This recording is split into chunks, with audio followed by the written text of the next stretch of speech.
The gentleman is recognized for 5 minutes. Thank you, Mr. Chairman. Mr. Chairman, I believe this is the latest effort to emasculate and eviscerate the CFPB. It took 66 years to get Glass-Steagall, but they got it. Glass-Steagall was passed after the crash of '29. It separated investment banking from commercial banking. It was a good piece of legislation.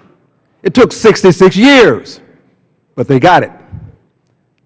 The effort to eviscerate the CFPB started before there was a CFPB. There was a fight to prevent it from coming into being. Then there was a fight to prevent it from having a director. And now we have the latest fight. This is just one in a long line of fights that we will have to endure. We have to protect the CFPB every single day. It is constitutional. Not one court has said that this law is unconstitutional. It's lawful.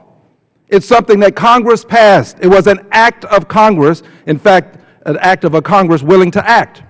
This Congress so far is not willing to act nearly as much as the one that passed this legislation. But I want to focus on something that's more important to my heart as opposed to my head.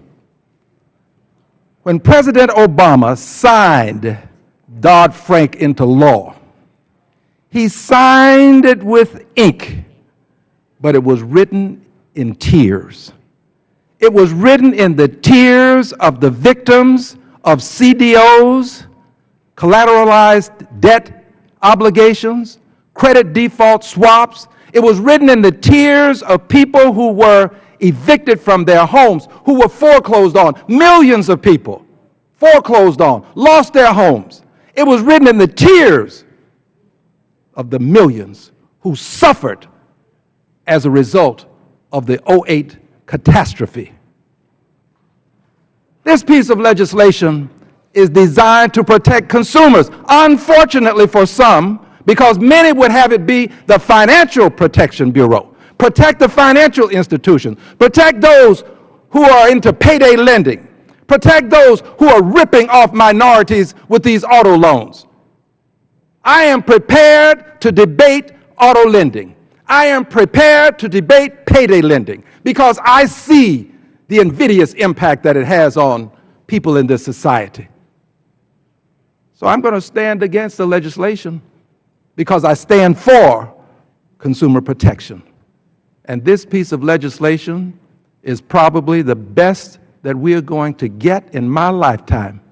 And if we lose it, we won't acquire it again in my lifetime unless we have another 2008 catastrophe. With that said, I will yield to anyone who desires time. No one desiring time, I will yield back the balance of my time.